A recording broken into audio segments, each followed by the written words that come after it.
John here, and in this video we're going to be talking about the ketogenic diet. Now, eat this, eat that, high carb, low carb, this diet, that diet. Some of y'all even choose to eat booty, but that is besides the point. Here, what is that dream diet that will get you the best performance, best physique, your dream body? It doesn't exist. I'm going to tell it to you straight like that. When it comes to diet, especially diet, when people say, look, everybody's body is different, it holds more true. That cliche saying, yes, it's cliche, but it holds more true to diet than anything else. So in this specific video, we're going to be talking about the relationship with the ketogenic diet as it relates to calisthenics. 3, 2, 1, go.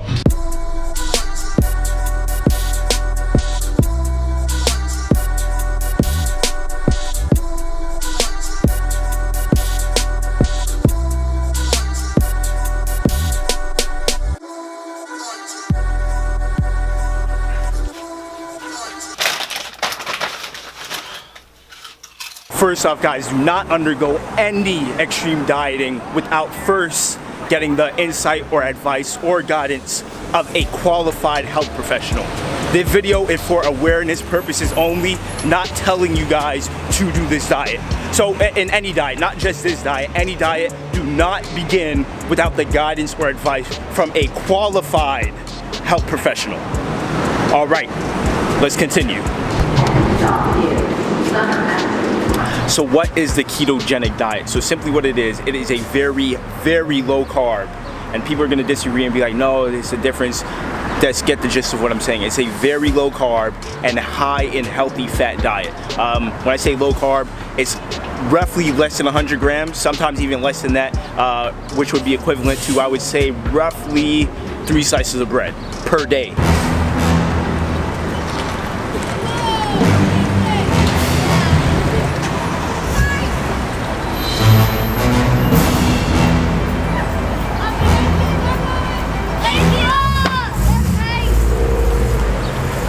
So your body's first line of energy will be glucose, automatically. Remember, fat does carry a large amount of energy, but if glucose is present, it will not tap into those fat stores. So keep that in mind. You have to deplete your glucose stores almost completely in order to tap into ketosis, using those ketone bodies to fuel the body, fuel the brain. Now let's talk about the benefits of the ketogenic diet. It's been proven time and time again, numerous studies have shown the positive effects that fasting, just fasting, regular fasting has on the body and more specifically the brain. Now, if you've ever fasted before, there's nothing glamorous about the actual process of fasting. I personally don't know anybody who enjoys being hungry. Me, I love to eat, so it's a hard time, but at the end of that fasting period, you're resetting your metabolism. There's a lot of benefits, once again, not just on the body, but on the brain. Now, if there was a way to get those effects of fasting, the beneficial effects of fasting, but not actually fasting, wouldn't that be cool? Yeah, it definitely would be.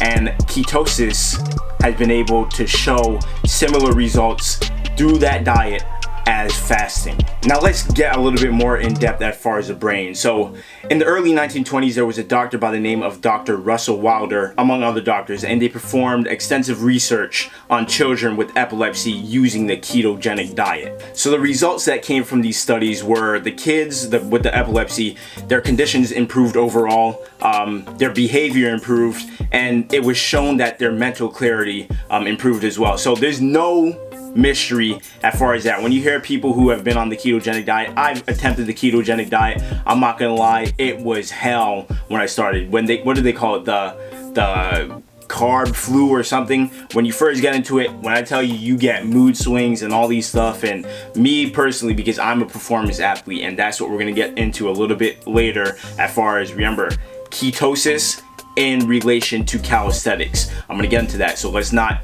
jump ahead just yet, just stick around a little bit, but I'm gonna tell you my personal experience really quickly. When I was on the ketogenic diet, it was crazy, and it was for the first 4 days, you know, maybe even a little bit longer, because I still attempted to train hard while I was on ketosis, and I gotta tell you, it's not a good idea. But I did shred fat like crazy. Once again, you still gotta keep in mind that your calories do have to be in a deficit, even if you're on any type of diet. So don't think, oh, I'm just gonna get on the ketogenic diet, and yeah, even though my calories are gonna be in excess, I'm still gonna lose weight. It's not gonna happen. You still gotta look at the overall energy expenditure and then the intake. That's it. That's science. So getting back into what the studies were, the kids' overall condition improved, mental clarity, and even behavior. So now also in recent studies, it's been proven once again that the ketogenic diet has been able to help people who have Alzheimer's, any type of brain disease or injury from contact sports. It has shown that the ketogenic diet has had positive results on the state of their brain, even though they're going through, like, whether it be cancer or diseases or all these things. The ketogenic diet has been shown to have positive effects on these type of conditions as well. Now, they say you can't have the good without the bad. So now, what is the negative effects of ketosis? Now, I'm gonna just give, once again, from my perspective, from being an athlete, a performance athlete. I'm going to tell you right now, if you are a performance athlete and your goal is to increase your performance, the ketogenic diet is most likely not for you. If you want to increase muscle mass, the ketogenic diet is probably not for you. So I would still recommend, even if you are a performance athlete, if every now and then you want to get that mental clarity, improve focus and things like that, go on like a little diet campaign, do ketosis for a certain period of time, and then you come off of it. I personally wouldn't recommend, now not even personally, I'm going to back it by the studies after I give my personal recommendation. I personally would not recommend going on the ketogenic diet for an extended period of time, for a long period of time. Now, I know some people do the ketogenic diet for, I guess, a lifestyle, like it's a lifestyle for them. I will do more research on that, but I'm gonna hit you with the studies as to why it's probably not a good idea, especially if you are a performance athlete, not to perform the ketogenic diet for an extended period of time. So once again, when even attempting to do the ketogenic diet, it can be very stressful and difficult to do because of the strict requirements needed to get into ketosis. So like I said, the carb requirements, the carb demand is significantly decreased. So you have, like I said, I had said earlier about roughly 3 to 5 slices of bread. That's like a realistic thing that you can think of there. You have 3 to 5 slices of bread per day in order to get into ketosis. So that's either less than 100 grams, even less than that. Some people say like all out no carbs at all. I'm not sure how that goes exactly. I wouldn't be able to do that personally, the no carb thing. I'm not a bodybuilder, I'm not a physique competitor, and I like carbs, and I need the carbs for the glucose for my training. So if you are a performance athlete, you should know, or you would know that you get majority of your fuel and energy from glucose stored in your muscle cells. That is where the first line of energy comes from, that glucose.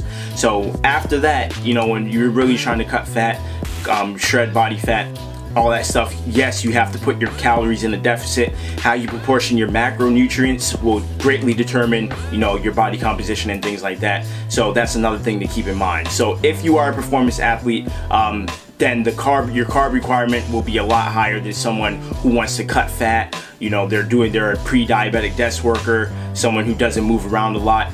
That might be an ideal diet. The ketogenic diet would probably be more ideal for people with those type of lifestyles, and not a lifestyle of high demand, work demand, performance, competing, running up and down the basketball court, lifting weights, explosive exercise. Probably not going to be the best idea if that's your type of lifestyle. So the reason why I am discouraging people from doing the ketogenic diet for an extended period of time, if you are a performance athlete, it will cause muscle loss. That is proven. Over an extended period of time, you cannot maintain that lean muscle mass that you would like if you are a performance athlete, or if you're a bodybuilder, whatever it is, physique competitor.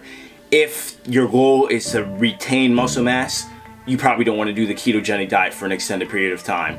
Impaired testosterone production, that's another negative. Impaired muscle growth, I said muscle growth already. Impaired growth hormone, what else? There's a whole list of stuff. I'll list it here over the video.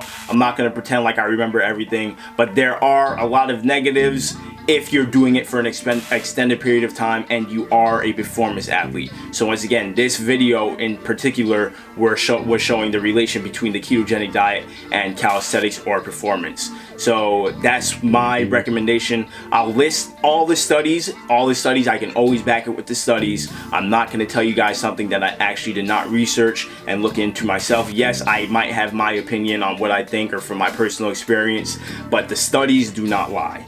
So that's why I can always back it with the studies. If you guys are interested in seeing the studies, which I always encourage people doing their own research on top of what I say, I'm going to link it in the description below. I'll put all the links to the scientific studies in the description below. Make sure I would encourage you guys to go and check that out regardless. Even if I don't care, I'll just take what he says. Don't do that. Don't do that. Anybody on the internet, if they're telling you something and you're not sure, go and do your research on it. So if you are interested in trying the Ketosis ketogenic diet out, what are some foods that you're allowed to eat? You're like, wow, well, most things are carbs. And if you think about it, majority of people's diets do consist of carbs. So for those of you who are curious, if you were in ketosis, you would not be able to eat this right here. And they don't back the performance to burn those carbs. So they're just storing all that excess glucose, and it turns into fat. That's what happens. That's how you gain so much weight really rapidly, especially eating those simple carbohydrates. People don't even focus on eating the complex carbohydrates, which everything at the end of the day, whether it be an apple pie or a piece of broccoli, everything, once it's carbs, it will convert into glucose. Now, the type of carbohydrate that it is, it will be, that's what will determine what rate it will turn into glucose. So you have fast acting carbs, slow acting carbs, complex, simple, but that's not for this video. So what things are you allowed to eat if you're in the ketogenic diet? So once again, it's mainly fat based and no trans fat. Stay away from trans fat. That's the things that you'll find in these fast foods and all that. Those will kill you. You don't want that. I actually have an article that I wrote about on my website. I will link that in the description below as well. So yeah, you don't want trans fats. Stick to things like micronutrient rich foods. So of course, when we're looking at the fats, it could be cheese, it could be bacon. You know, you have the egg white, not the egg white, the egg yolk. But you can also eat the eggs because it does, the whole egg, because it does include any protein as well. It's not so much protein. I'll put the list of the ratios that you can use right here. There we go, listed right there. Boom, boom, boom. And then that's how you can understand how you can proportion your meals for that ketogenic, to get into that ketogenic state.